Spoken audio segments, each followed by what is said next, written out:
você comentou alguma coisa sobre propriedades intrínsecas do grão. Aí nós já vamos entrar numa coisa mais científica. Eu acho que para falar disso, vamos precisar que alguém fale um pouco mais sobre essas propriedades intrínsecas e como, por que esse comportamento atual, por que isso está acontecendo, por que essas pessoas estão falando que, peraí, esse grão não está mais saindo com peso. O senhor gostaria que o professor André nos desse alguma pincelada sobre esse tema, aí, já que ele está pesquisando sobre isso.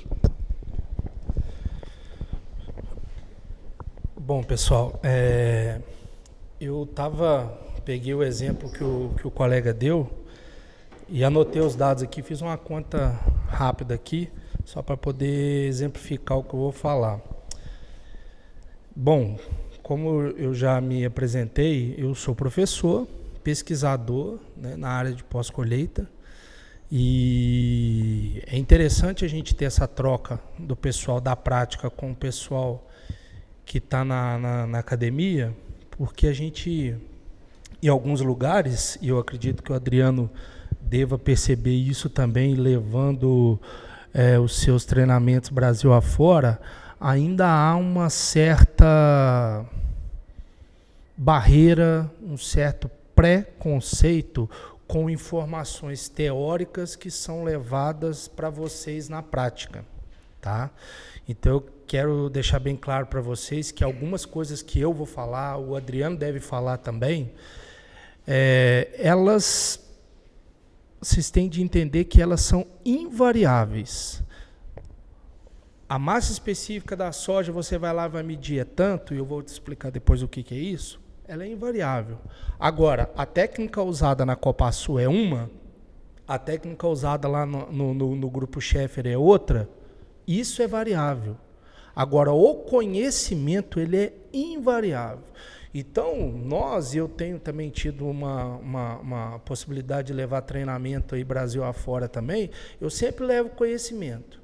E sempre digo para as pessoas, olha, eu estou te trazendo conhecimento. Se você vai conseguir, dado a sua estrutura, aplicar esse conhecimento, é outra conversa. Dirigir, todo mundo sabe aqui. Agora, pega uma Ferrari e coloca ali fora, provavelmente, e fala, leva até Dourados 220 km em 2 horas. Provavelmente ninguém vai conseguir. Porque tamanha é a bagagem tecnológica que uma Ferrari tem. Tá? Agora, dirigir, todo mundo sabe. Né? Bom, então, assim, essa é uma conversa que eu venho... O Silvio puxou ela lá em Londrina, no ano passado, no Simpósio Nacional de Pós-Colheita que a Abrapós realiza, só que isso eu tenho como pesquisador 20 anos, 20 anos que eu venho estudando e venho tentando mudar o conceito de algumas coisas, inclusive isso. Só para vocês terem uma noção, a gente tem uma infinidade de coisas para discutir. E aí a gente pode entrar desde o que o Diego falou até outras coisas. Mas vamos nos ater, eu não lembro, mal de professor, tá, gente? Eu não vou lembrar quem foi o colega que falou do problema. Antes eu tinha 10 mil sacas e hoje eu tenho o volume, eu não lembro quem foi que falou aqui agora, mas é Clodovil, né? Então vamos lá. Eu faço questão, Clodovil, de não guardar o nome das pessoas, porque senão eu fico doido. Todo semestre você vendo alunos diferentes, né? Então fica difícil. Então, só para vocês terem uma noção, eu falei agora há pouco massa específica aparente. Talvez vocês conheçam como pH ou peso hectolitro, que é a mesma coisa, a diferença muda só a expressão. A massa específica a gente expressa ela em quilos por metro cúbico, ou seja, em cada metro cúbico do meu silo, do meu graneleiro, quantos quilos de produto cabe? Né? Mas e pH é 79, é porque é quilo por hectolitro. Hecto é um prefixo grego que significa 100, L é litro, então é 1 quilo por 100 litros. Então, basicamente, massa específica, se você quer saber quanto é o pH, é só dividir por 10. Bom, então, quando a gente vai fazer projetos, né, Silvio, normalmente nós costumamos, quando a gente não sabe uma informação, a gente recorre aos padrões americanos. Né? E aí a gente tem a Associação Americana dos Engenheiros Agrícolas, que traz lá para tudo aquilo que vocês forem fazer na agricultura, você vai ter parâmetros. Então, um deles que é apresentado, e a cada época isso é renovado, e isso para mim é um problema, tá? E aí esses padrões vão sendo colocados lá, e isso se torna uma verdade. Então, hoje, né, se eu perguntar em seus projetos qual é a massa específica que você usa, você deve usar provavelmente o padrão americano de soja, que é 770 quilos por metro cúbico. Eu estou em Dourados há 11 anos, completando esse ano, todo ano eu faço pesquisa com soja e avalio a massa específica. Tem 11 anos que eu não acho nenhuma que ultrapassa 700. Então, eu vou pegar o seu dado aqui, porque antes eu tinha 10 mil sacos de soja. 10 mil sacos de soja são 600 mil quilos. Se você dividir por 770, que é a massa específica que a gente usa, nós estamos falando aí que esses 10 mil sacas de soja ocupam aproximadamente 780 metros cúbicos. Ou seja, em 780 metros cúbicos eu tenho 10 mil sacas de soja. Eu tenho visto muito mais, há mais de 10 anos, 700. Tenho feito isso, considerando um padrão aí de 12%, 14% de umidade. Tá?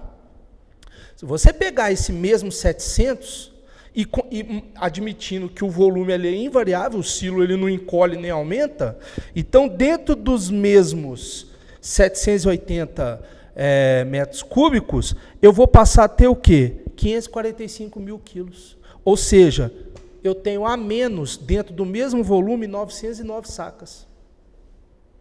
Então, a gente pode começar aqui a discutir os efeitos desse 770 vir para 700. Na minha cabeça isso é claro, e aqui a gente está para passar isso para vocês. Tá? É que jamais, vocês pegam lá, eu não guardo nome, mas vamos lá, uma Intacta da vida. O Leandro aqui da Producel vai plantar, e o Clodovil vai plantar, a mesma variedade, vai dar o mesmo tratamento, vai dar diferença. Vai dar diferença e não é pouca. Você pode plantar aqui, o Leandro aqui, onde que é a sua unidade mesmo? Cidrolândia. Soja aqui, ou seja, não passa de março, já está tudo colhido. Eu estou atendendo uma cooperativa, inclusive eu estou propondo um trabalho meio revolucionário com eles, que nós estamos acompanhando essa massa específica desde a chegada na cooperativa até a expedição. A gente cala o silo, eu desenvolvi um protótipo, já vai estar aí no mercado aí para calcular essa massa específica de forma rápida e simples, usando cano de PVC. E o que a gente está notando? Março você já colheu tudo. Isso é lá em Soledade, no Rio Grande do Sul. Março, eles estão começando, a vagem, a planta está começando a levantar a segunda fiada de folha. Vão colher lá para maio, junho, abril, maio. Ou seja, aquela soja, aí o que a gente está vendo lá? 660, 680, e eles ficaram desesperados. E aí, olha para vocês verem como que o conhecimento é importante. Você disse, ela às vezes tem o mesmo tamanho. Não tem, não. A soja de hoje é menor do que a soja de antigamente. Então, o simples fato da gente estar usando uma informação equivocada. Mas está lá no livro, está lá, todo mundo faz projeto com isso. A gente conversava 2 anos atrás. Por que uma quantidade enorme de silo pulmão tem caído aí Brasil afora? Não sei se alguém já passou por isso. É esse mesmo cara aqui, ó. Não é possível que eu vou deixar aquele silo pulmão faltando aí no Brasil, não tem onde armazenar 80 milhões de toneladas, eu vou deixar esse silo pulmão vazio? Vou deixar um produto armazenado ali. Ele foi projetado para 620, 630 metros cúbicos. Você está jogando dentro do mesmo volume, aí agora é o contrário. Você está jogando ali 900, 1.000, 2.000, 3.000 sacas a mais. Conclusão, você não tem estrutura para isso, ele vem abaixo.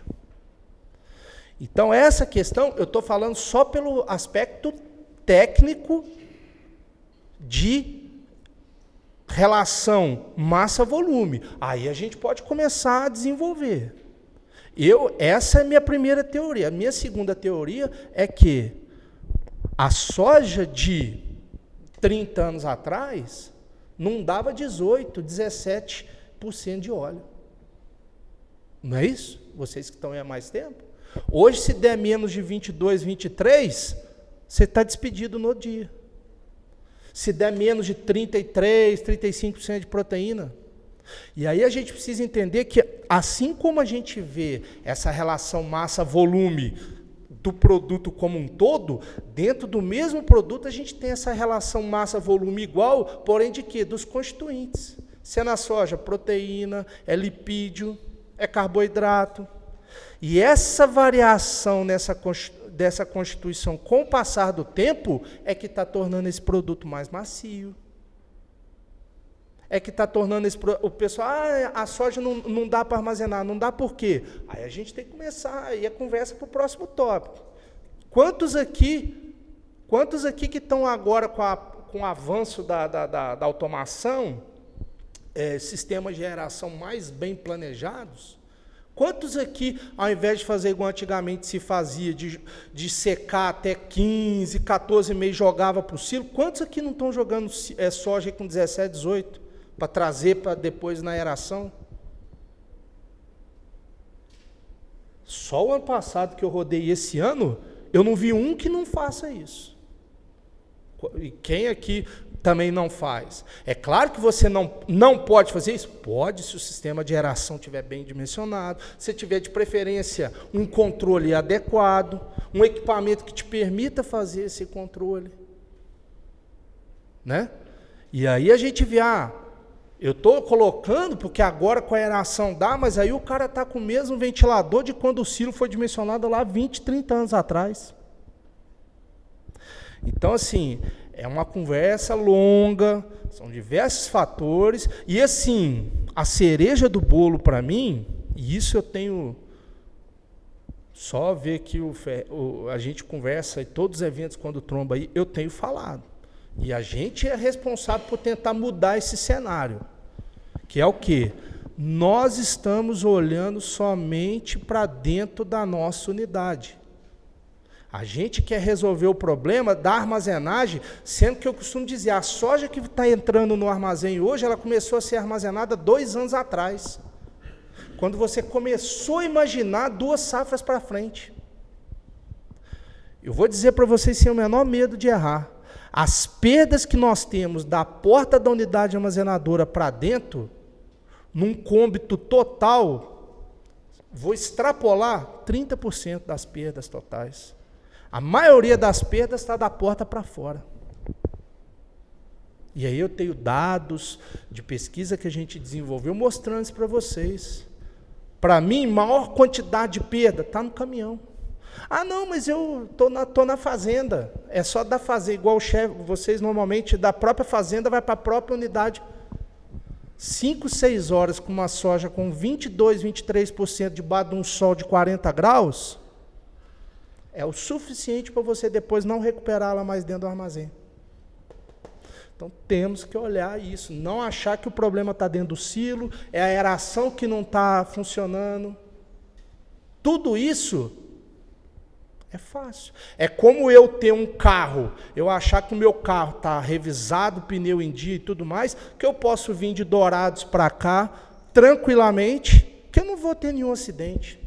Não dorme direito, não se alimenta direito, não usa uma roupa adequada para ficar incomodado, não conta com os companheiros de estrada que podem bater em você. Então, é conversa que se a gente for começar aqui, vai até amanhã. Então, assim, nessa minha primeira contribuição, dentro disso que foi falado, o simples fato da gente estar ainda usando informações de 20, 30 anos atrás, já começa sendo um erro. Passou da hora, já existe conhecimento, tecnologia, e para esse tipo de conhecimento aqui, com 2 canos de PVC, isso é a tecnologia que vocês precisam, de vocês considerarem os próprios valores de vocês, e não... Senão a gente vai ter, como eu vi, o ano passado eu fui visitar uma cooperativa para dar um treinamento, pessoal fazendo manejo de geração, usando dados de clima-tempo. Aí é só a gente refletir sobre isso.